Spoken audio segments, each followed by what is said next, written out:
What's going on, everybody? It's your boy Spencer. Today I thought I'd go over that Sky Striker deck profile, and I also have some gameplay at the end that I'll show just because. We'll go right into it here. The two Destiny monsters, Celestial and Dasher. I think there's other options, but this is what I play, and it's typically pretty good. I've been running the Kaiju. Obviously, that's just like it doesn't exist right now. It's not even like super important. I've thought about taking it out, so this could just be another Rose. But yeah, it has some good implications every once in a while. Sometimes it's a brick. It just kind of depends. But yeah, the 3 Ray, of course, the 2 Rose, like I just talked about, and then your hand traps, 3 Draw and Lockbird, to go along with 3 Ash Blossom and Joy Spring. And we'll go to the spell cards now. Triple Tactical Talents at 2. It's a little too much at 3 in my opinion, but obviously it's a very powerful card. And in the meta, everybody's playing hand traps.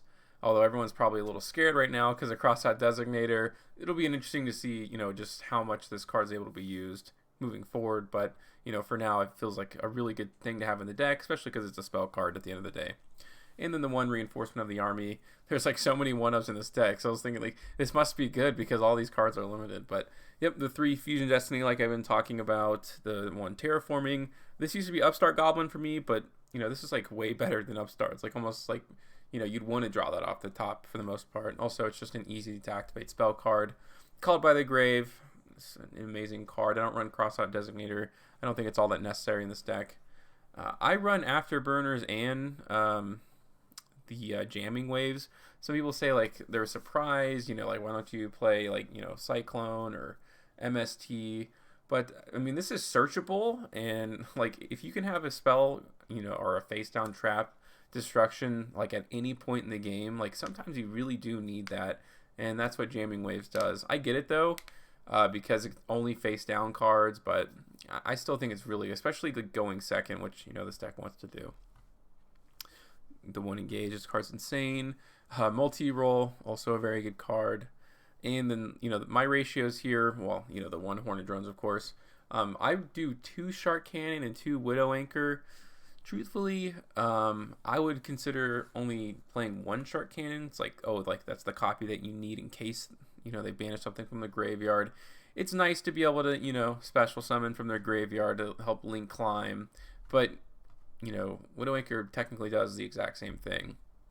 It's just kind of a preference, I think. But yeah, I run it at 2 each for now.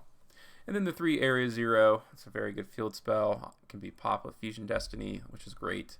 And I run 3 Solemn Judgment. This has been one of my favorite cards like to tech in here because you're already running so many hand traps. So it's not like this is taking the slot of like one of the like 9 essential that you pretty much need in Yu-Gi-Oh now. And you even have, the Triple Tactical Talents. Widow Anchor's a great going second card. Like, this card wins duels, like, pretty consistently. It's incredible. It just stops, like, the most important part, and no one really thinks you're playing Judgment. Like, I haven't seen too many decks main decking it right now. Or, whoever I've been playing. I haven't seen Solemn Judgment a lot recently, and I think every way to kind of break through any format is to play really powerful cards that people aren't playing at the moment, and I think that falls under that category. And the 3 Infinite Permanence is very good because it doesn't play the Triple Tactical Talents, which you definitely want to avoid as much as you can. Which really, I mean, it comes down to like, should you replace Ash Blossom because of all these cards?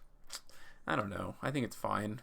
Like, they have to draw it, and a lot of things have to go. If it happens to you, they Cross-Out Designator, all that. It's like it really sucks, or Triple Tactical Talents. But not every deck's playing it, and if your opponent's playing it, you're like, okay, well, I guess I just got to side it out. That's what it comes down to. Let's go look at the extra deck here. The Phoenix Enforcer, of course. Access Code Talker. Selene to help go into the access code. This card hasn't come out yet, but, the Dark Charmer. So many decks play Dark. It's insane. And when it's destroyed, it lets you search out a Ray. It lets you search a dark monster with 1500 or less defense, which is just like silly. It's such a good effect for this deck. And also, of course, Link climbing. The Krishan Halifabrax, honestly, this is probably a card that you can drop for anything. Like another one of the Sky Striker monsters, maybe another Kagari. Like if you play hand traps, that are tuners, it's pretty nice to Link climb. But this isn't a spellcaster. This is, but it can't be summoned off of Halifabrax. It's come up before, definitely, especially if you can do like Widow Anchor or probably more likely like Shark Cannon to special summon a tuner, then like, okay, that's great. Then you have the 4 materials you need right there. So yeah, it's an iffy one for me. Zeke, you definitely want to have every form of removal that you can in all kinds of situations, and that definitely falls in that category. Verde Anaconda to send Fusion Destiny. I run 2 Hayate, just the 1 Kaina, 2 Kagari, 2 Shizuku, and the 1 Link Spider. Because like if you get Nibiru, it's a way to go into Predaplant Verde Anaconda. Like that's how half of it, and also Hornet Drones can be turned into a Link Spider to go into Predaplant Verde Anaconda. It's actually a decent interaction. It comes up more than you might think. On the side, I do run Forbidden Chalice. Again, want to stay away from triple attack. It's also a spell card to put in the graveyard. Same idea with Cosmic Cyclone. This could also be Lightning Storm, but your opponent's gonna like force you to go first a lot of the time. So but if they're playing a spell and drop heavy deck, then you want to have something to counter it. And banishing is normally better than MST, all that kind of stuff. But yeah, since your opponent's probably gonna force you to go first a lot, like cards like Dimensional Barrier, and I've thought about changing one of these other kind of sets here for another like really powerful going first card. Like there can be only one. This card like ends duels, especially in a format that is so like specific. Like Drytron has ritual monsters, like in Leerless, Exceed monsters, all that kind of stuff. Like that is so big against these decks. And I think like, oh, you're gonna have a really bad going first turn. Then you set like Solemn Judgment, next to like a Dimensional Barrier, and like, wow, I actually cannot force you to go first. It's kind of crazy. And then Nibiru and Lancia, these are just generally good cards. But yeah, we'll go ahead and go into the replays here. And I kind of stayed away from like meta this time. This is just like everything else. It has a very good... This deck isn't the greatest deck in the format, of course, but it's good enough, I think, to really compete with anything. Like there's some like really good decks that just have hard matchups against this or that. I haven't really felt that way against Sky Strikers. They're very versatile. Here's Gren Maju, and yeah, it's great that you have a deck that doesn't play into Super Poly. He's going to be able to activate it, but my Shizuku still stays on board here, and it's like this deck really just finds a way to make it work. So, okay, I'm going to go ahead and activate Ray to try to get some defense. He's going to Chain Call by the Grave. This may almost was the end of the game, but the Widow Anchor is going to make this the original attack. So I really just needed to survive, and of course I did. I think he shuts off. Oh, it's just like a big body on the board. Like it can't be destroyed by battle or card effects, but that's fine. Like Sky Strikers are really just all about setting up and just overwhelming you, not about like blowing up your board and setting up all these like strong boss monsters or anything like that. Okay, so the multi-roll comes down. I can finally start adding a bunch of cards. I think at the end of this turn I end up ordering this wrong. I should have searched first and then activated multi-roll, and yeah, but you get it. I'm still in a pretty good position. Okay, the Widow Anchor, I'm going to special summon 2 monsters. I actually do have to protect myself quite a bit because I only have 1,100 life points left. I can go ahead and set the Engage and the Afterburners. Go into a Zeke, so it's a Link 2. Free special summon off a Rose. I'm just trying to get into access code at this point. Okay, there we go. Shark Cannon. And I'm pretty sure this just straight up special summons it, which is so silly. Yeah, Joel and Lockbird is spellcaster, so Celine can special summon, go into access code Talker. I've really gotten better with the deck like since that first video, even just a couple of days ago, which obviously pretty much the case for any deck that you play for a while. But yeah, there are a lot of nuances in Sky Strikers for sure. Like every little bit matters because the deck is like not inherently like super powerful. You're not just gonna like dominate, like your first turns are like kind of underwhelming, but they're pesky, like that kind of thing. That's kind of how like Sky Strikers are. Okay, so he's gonna go ahead and negate the Shizuku, but I do have the Solemn Judgment, I do have the Droll and Lockbird. It's still really powerful, right? Like this isn't like a Dragon League end board, but it's able to stop most decks, I would think. And assuming it doesn't really threaten the Ray here, I'm just gonna go back into Shizuku to search again, which is awesome because they don't have multiple monsters on the board. You don't have to go into the Kaina. You can just go search a card at the end phase, which is going to be Engage. You'll be able to dump a couple, or like 1 spell into the graveyard. Hopefully my Gauge is online now. And now I'm just, adding a whole bunch of cards. Like that would normally be Terraforming, although in this example, top decking the Fusion Destiny looks better, but still, I still think Terraforming is better. Okay, so yeah. The Widow Anchor, a Solemn Judgment, Shark Cannon, Enforcers. Yeah, I think I'm setting myself up pretty well here. He's going to try to go for the quick play, or the mass change, draw and lock bird. I can just get rid of his target, so he goes -2 and card advantage. Enforcer's coming back next turn, but yeah. I definitely don't want him to be able to use Malicious Effect, because I think he has a Plasma in hand, so he's not going to be able to, get that on the board, which is super important. He can't add cards from his deck to his hand, obviously. And then I still had, all these other cards. I wasn't even barely done. I have the Kaiju in my hand too, in case he, does put something nuts on the board. Here's Mystic Mine. Again, this can just straight up, no one can, win against it. I think it's Mystic Mine. I know he activates it a bunch of times. What's his win condition though? Okay, so it's Cauldron. I thought he was playing Exodia when I was first playing it. Oh, and Final Countdown. That's pretty cool. I've never seen a Mystic Mind deck play Crossout Designator in other hand traps. It's pretty wild. So he thought he had triple tactical talents, but yeah, he didn't. There goes Demise of the Land. So, all right, I got to figure it out. I have 2 infinite impermanences which aren't going to do anything, but at the same time, Area Zero can target Hayate. And all I have to do is find something off the top. And I run a lot of Sky Striker stuff, obviously. So there's a pretty high, percentage chance. I'll grab the Rose. Mystic Mind's going to destroy itself. It's got the Metaverse, but yeah, that's why I play cards like Solemn Judgment. Remember when I told you it kind of wins me duels? Yeah, this is one of those times. And then, the top deck, Fusion Destiny. Truly amazing. I'm going to be able to go through all my plays here pretty much unimpeded. And yeah, he just surrendered after that. But that was pretty cool. And stun decks, here we go. Again, I just feel comfortable taking this into any matchup. All right, so there we go. Even going second, it's not like I was able to set up. There goes the Inspector border. All right. I'm going to hit a Solemn Judgment. That's really sick. Twin Twisters, we'll see where he ends up using it. I can grab a Ray. Afterburners is going to, pop that. He chains to, give me a monster, which I actually don't know why. He goes to Ash Stab, but yeah, I had the Ray off the top. And the stun deck is really centered around Red Eyes Fusion, as you'll see here. I think I have a few duels. We played 2 matches. I think I lost the first one, and then I won the second one because I, kind of knew what he was playing, I guess. Okay, so I did have 2 Fusion Destinies in the opening, so I was able to, sacrifice one of them to search off of the Area Zero. All right, we'll go to the end phase. I'll search and engage and hope for the best. This Ash Blossom is going to do me well. It does because it is Red Eyes Fusion. Thank goodness. Otherwise, I would have been pretty much screwed. All right, engage. I can activate. I already have 3 spells in the graveyard. I'll pop the Solemn Judgment and pop that face down Inspector border, which I feel like he kind of should have just held that in his hand, to be honest with you. But I don't think it's really going to make a big difference.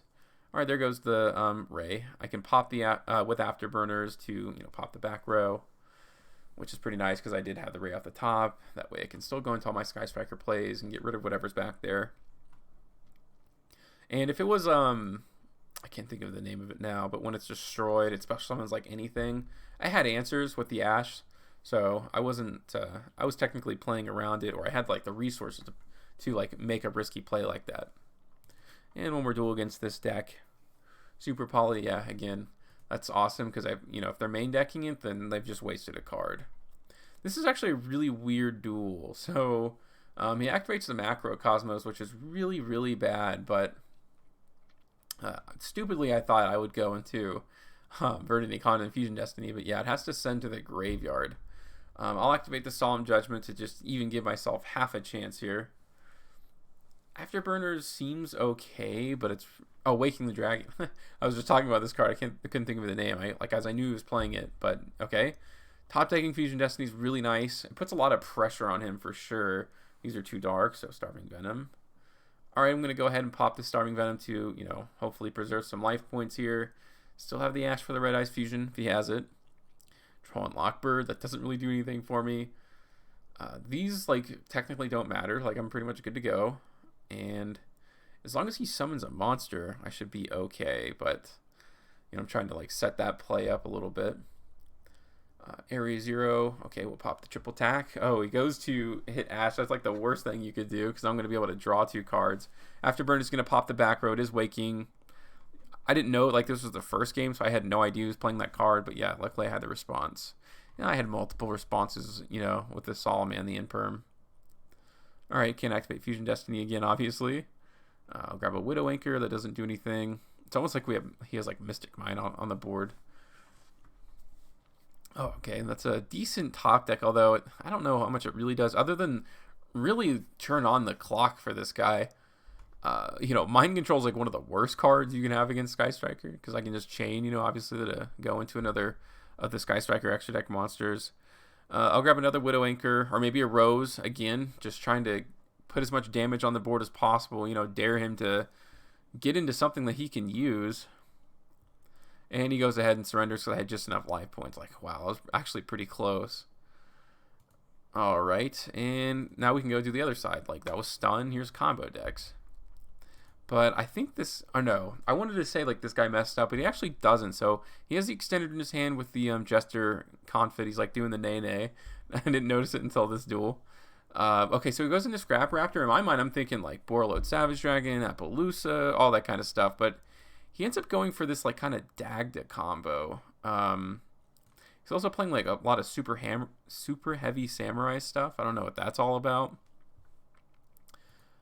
Okay, yeah, Citadel too. Wow, interesting. I don't know what is in this deck. Okay, so I have no idea what super heavy samurai cards do. I'm just kind of enjoying the look here. Okay, but going second, knowing that he doesn't have like the Savage Dragon, which I thought that's what I was going to have to deal with.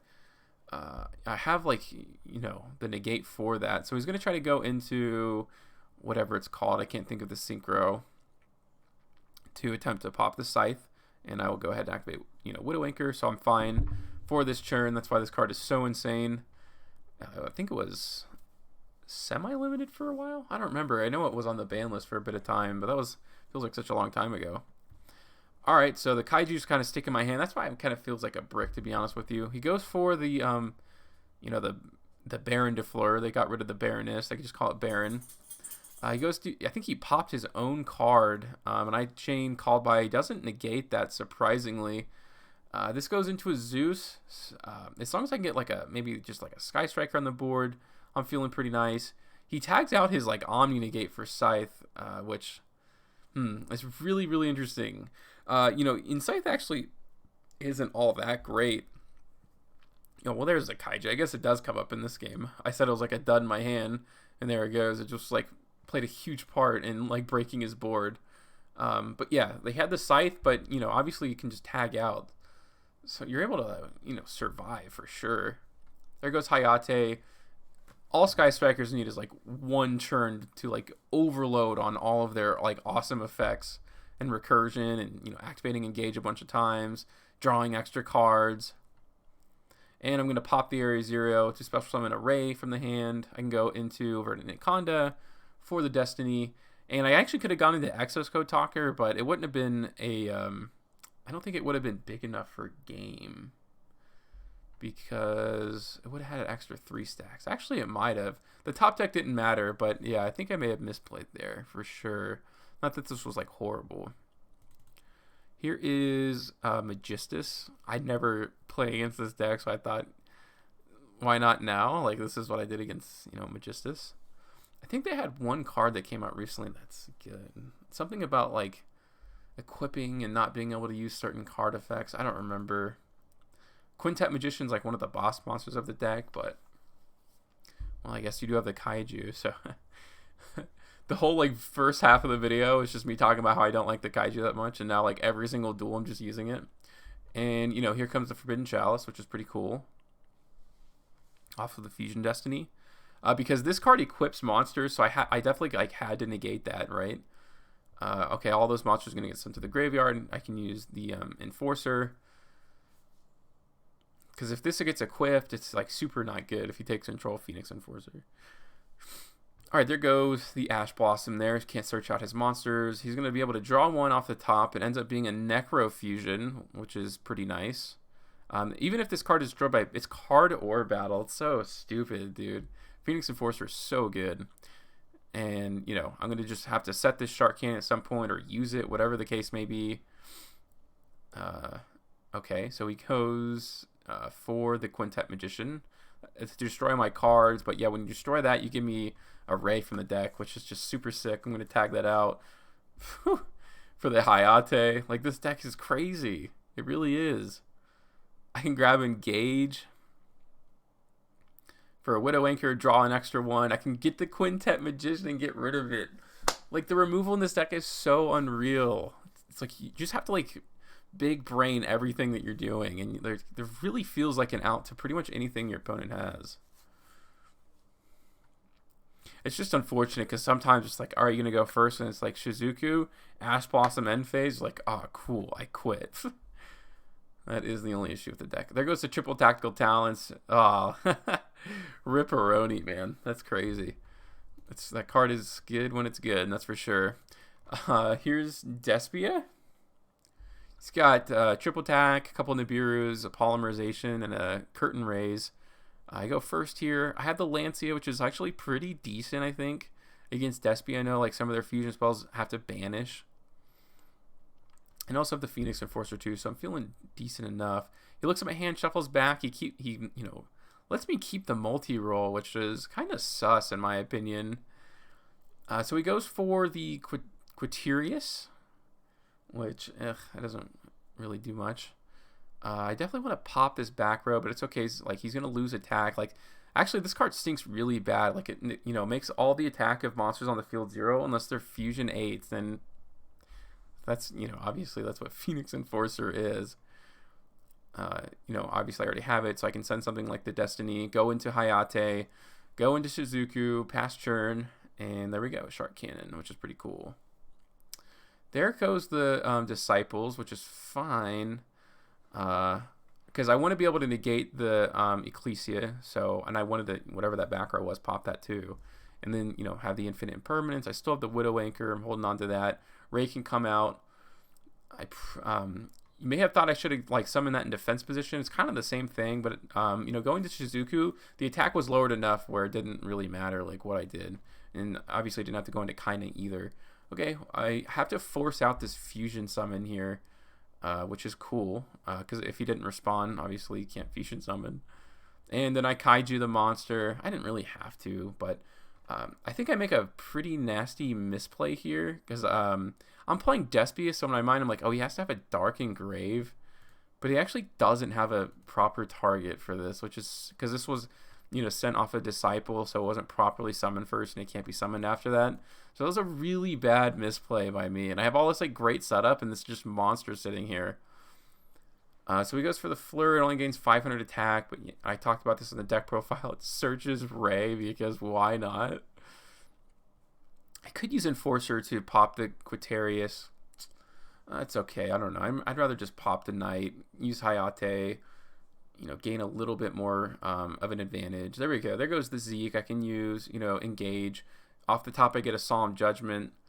So even though I misplayed pretty bad, it definitely wasn't the end of the world.